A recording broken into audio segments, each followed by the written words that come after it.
I've been thinking about spirituality more this past year than I have most years. It's a convergence of a bunch of factors, I think. Perhaps it's the turbulent times we live in with the precarity of human existence, given the threats of nuclear annihilation, global pandemics, and climate change breathing down our necks like so much hot air in the middle of March. These are a constant backdrop to my spiritual yearnings. The human connections I share can feel magical and cosmic at times, and I often feel profoundly touched by the art and music that other humans create.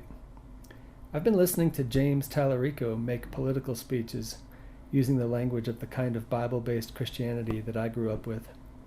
I find his approach to sharing the gospel of Jesus refreshing and inspiring, and it makes me want to dabble in Christianity again.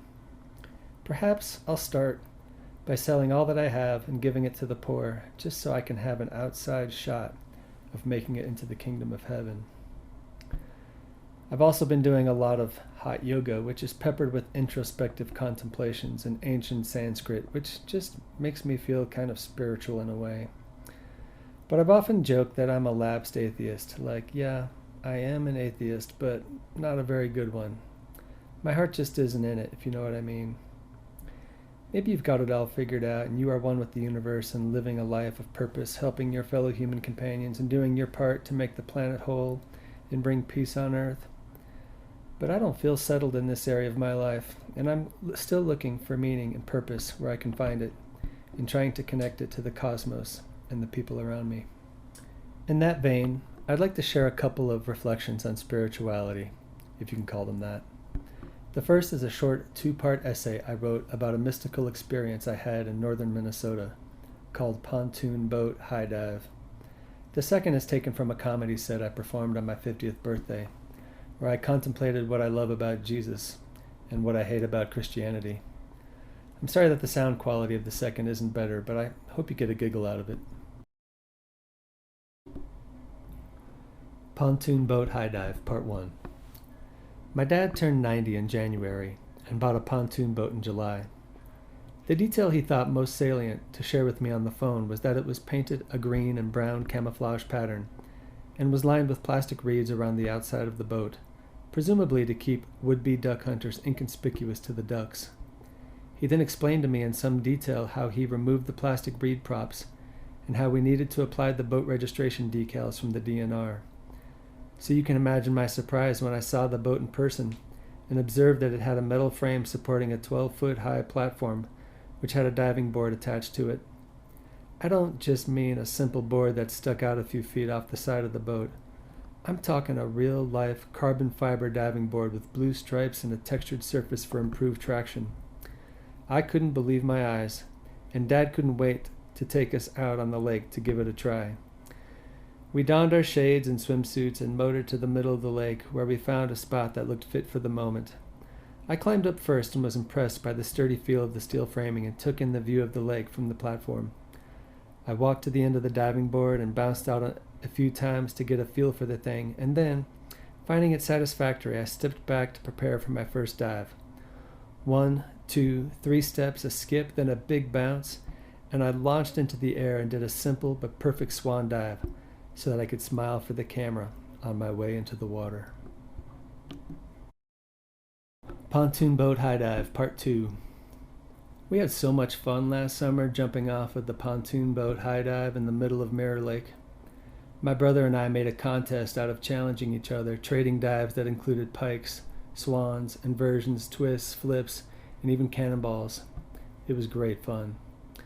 But it turns out that the real value of a pontoon boat high dive is not that you can jump off of it. One night in late August, I woke up to the haunting sounds of the loons calling their ancestors. I walked down to the dock to listen carefully and to witness the night sky. The moon had set and the stars were out in full force, and it was breathtaking. And then, as if I had premeditated it, I untied the pontoon boat, put the trolling motor in, and headed for the middle of the lake so that I could see the entire night sky without the red and white pines on the shore getting in the way. I put the anchor down, climbed up the high dive, and laid on my back to watch the stars. It was awesome. Not like totally awesome, but truly awe-inspiring. The kind that makes you feel simultaneously empty and insignificant, but also full and expansive. The kind of awesome that makes you feel fully awake and alive. But it wasn't so awesome that I didn't notice the back of my head starting to ache from the stiffness of the diving board. So I edged down to the end of the board and flipped over onto my stomach and looked down at the surface of the water. Even though it was dark, it was easy to make it out as the ripples from the motion of the boat reflected the starshine from above. The lake is a remarkable 40 feet deep at the deepest point, which is rather a lot for a body of water not even 1 mile across. I could feel the presence of that water and its piscine inhabitants swimming through the tall pondweed at the bottom directly below me. But the thing about being in the middle of a lake named Mirror is that while I lay perfectly still contemplating the fish below, those small ripples smoothed out into one gigantic sheet of unbroken glass. The reality of the lake disappeared in a moment, and I realized that I was staring into the night sky below me, perfectly reflected from above. I was no longer under the sky, but instead was surrounded by it from above and below, drifting through space. This was next level awesome, a complete mystical experience. No psilocybin required.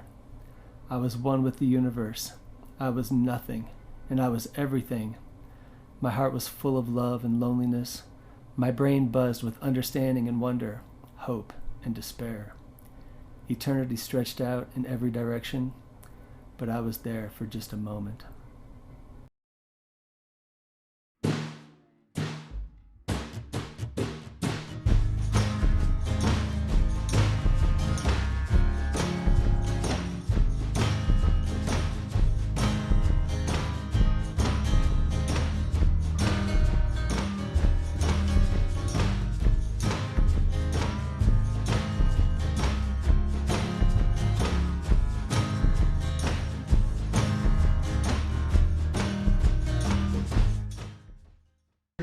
In fact, I'm working on a project right now that I'm hoping will pay pretty big dividends someday. What's my project, you ask? Yeah, thanks. Thanks for asking. I'm trying not to be a dick. That's it. That's my big project. I know that may not sound like much to some of you, but this has been a surprisingly difficult challenge for me because I've had a few false starts. Actually, going all the way back to my teenage years, I grew up in a conservative Christian family, and we attended a little Bible church. And one of the lessons I learned is that, it was pretty painful and kind of slow to set in, is that just because you love Jesus, and just because you don't want to see your friends and family, and pretty much everyone you've ever met your entire life, to burn in hell for all of eternity in a lake of fire, it doesn't make you not a dick. And in fact, I would argue that if you spend your time worrying about other people's eternal salvation, it's a pretty good sign that you probably actually are one. So if this happens to apply to you, please go home and think that one over carefully. Now, just to be clear, I don't have any problem with Jesus. I love him just as much as the next guy. I don't think it makes me a real man or nothing, but as an aspiring minimalist, I think of Jesus as like the patron saint of minimalism, because that guy, he did not spend his life accumulating a bunch of shit he didn't need. He really didn't. He had literally 7 worldly possessions: a left sandal, a right sandal, a beige herringbone tunic, a pair of underwear, I assume, a shepherd's hook. I think that's 5. Let's see, he had a first edition leather-bound copy of the Holy Bible, King James Version, obviously, which I think would make a fantastic collector's item if he hadn't ripped out the 14 books of the Apocrypha, after he became a Protestant. So, not exactly in mint condition. Now, MAGA Nation would have you believe that his 7th worldly possession was an AR-15 assault-style rifle, but that is not true. It is not true. There is literally 0 historical or scriptural evidence to suggest that Jesus ever owned guns. or endorsed gun ownership. Like that did not happen. And so yeah, he did not go around shooting people, which is great. Because that means he wasn't a serial killer, which is, another reason I love Jesus. It's important for me because my love is not unconditional. I have like minimum standards. His seventh worldly possession was actually a baby lamb that he wrapped around his shoulders to keep his neck warm. And I always thought that was adorable. So Jesus, he's all right with me. Christianity, on the other hand, I've got some major hang-ups. For example, it still pisses me off that I grew up believing that hell was an actual, literal, real place where people who don't believe exactly what we believe go to suffer for all of eternity. Like, nah, that's pretty gross. Of course, as an adult, I understand that it's not a real place, obviously. I mean, maybe there are thinking adults out there who believe that it is, but I guess to them I would say, prove it. Prove to me that hell is a real place. And don't just whip out a gun and shoot me dead. Like, that's not fair. Even though it might prove your point, it probably won't. Let me just say though, that is not what Jesus would do. Like, he did not go around shooting people, okay? So, no, hell is just like, it's like this hyper-violent fantasy perpetuated by certain kinds of intellectual perverts. And I say that because the men who got up and preached about hell at our church, and trust me, it was always men, they were not good guys. It was always some twitchy creep who was given that assignment. I remember this guy named Rocky who had greasy jet black hair that he combed over like a comb over, even though he had a full head of hair. So, and then he got up and he told this little story about how he had committed adultery, cheated on his wife, and that he could never have sex again without feeling that guilt and the shame of having betrayed his spouse, having committed that unforgivable sin. And but that he was thankful for the blood of Jesus that washed his sins away. He always said washed, which made me think he wasn't from around here necessarily. So that he wouldn't have to burn in hell with all the other adulterers and various other fornicators, or worse, the kind of people who might read the Apocrypha, those kinds of folks.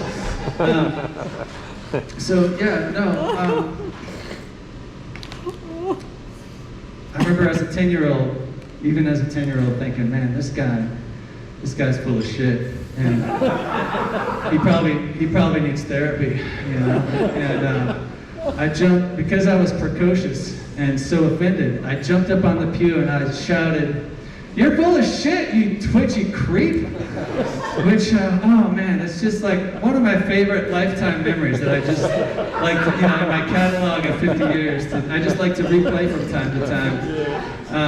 Or at least I would if it was a real memory. It's not true. I mean, I wasn't precocious or offended. I did what any 10-year-old would do. I just sat there and believed every word that he said, And my parents were of no help. They kind of just sat there quietly and let me, And there was no follow-up conversation like, "Hey, you remember that preacher that came on Sunday morning, real twitchy, kind of creepy? Yeah, that guy.